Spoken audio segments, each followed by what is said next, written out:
इस वीडियो के से हम ये बताने की कोशिश कर रहे हैं, हम कर्ण पिचानी साधना को करने से पहले कुछ आवश्यक कंडीशन के बारे में बात करेंगे और सात्विक तरीके से की जाने वाली कर्ण पिचानी साधना के बारे में भी बात करेंगे।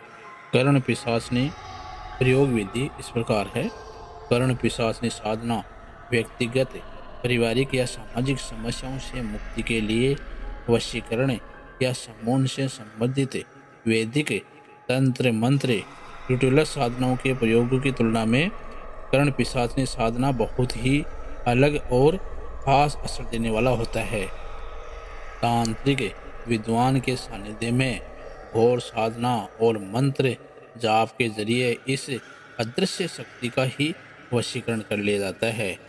कर्ण पिशाचनी साधना जो स्त्री रूप में एक यक्षिणी होती है, उसे ही कर्ण पिशाचनी कहा गया है।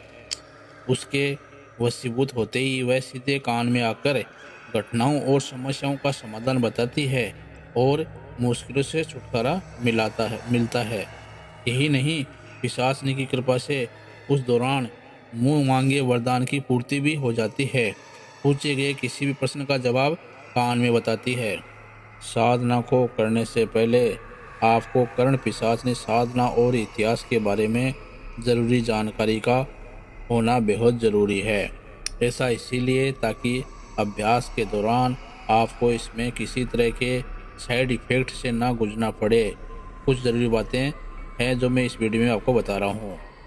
इस 3 दिन की साधना में आपको खुद का यूरिन पीना होता है और मल भी खाना होता है। सिर्फ तामसिक तरीके से की जाने वाली साधना में साधना के पूरा होने के बाद ये शक्ति साधक के सामने बगैर किसी वस्त्र के प्रकट होती है।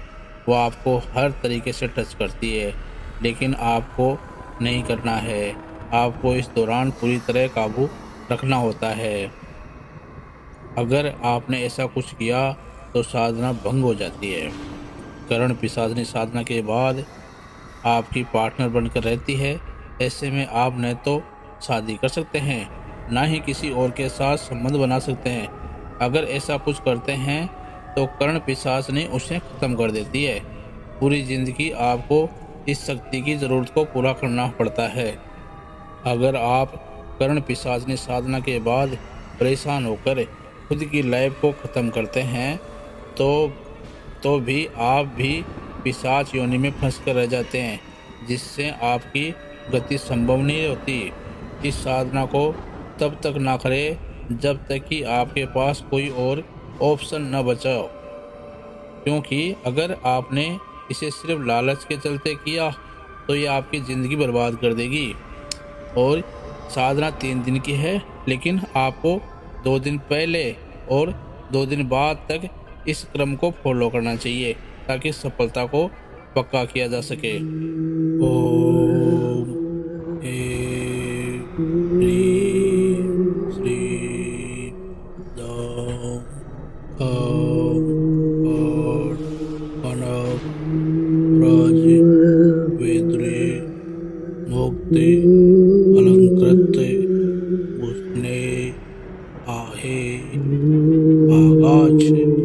आगाच मम कर्णे प्रविश्य प्रविश्य भूत भविष्य वर्तमान काल ज्ञान दूरदृष्टि दूरश्रवणम ब्रूहि अग्नि स्तवनाम शत्रुस्तंभनाम शत्रुस्तंभन शत्रु मुखवाग आरंभ स्तंभनाम कुरु कुरु शत्रुकार्ये हानिकारी मम कार्ये सिद्धिकारी शत्रुनाम उद्योग विद्वांस हरि वीर चामुंडानी अटकदारिणी नगरी पूरी पटस्थान समोहिनी आध्याय साधनी ओम श्रीं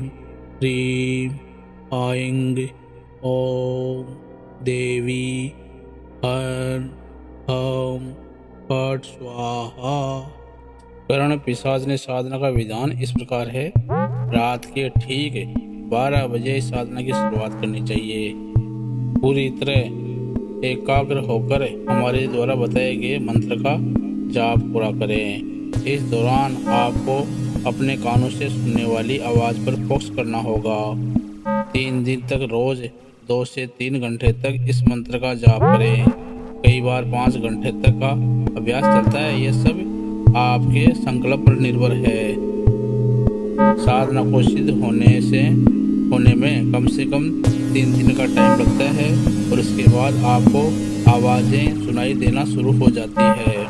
इसके अलावा कर्ण पिशाचनी साधना सेकंड मेथड यह है कि कर्ण पिशाचनी साधना की ये सिद्धि सात्विक तरीके से संपन्न की जाती है और इसे आप घर पर आसानी से संपन्न कर सकते हैं।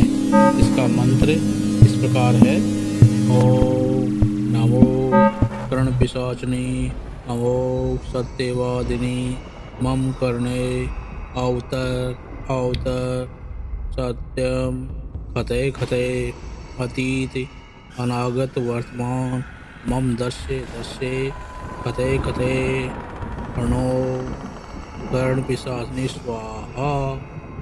प्रातः काल स्नान कर उत्तर की ओर मुँह कर ऊन का आसन व ऊन का ही वस्त्र व ऊनी कंबल ही ओढ़ें।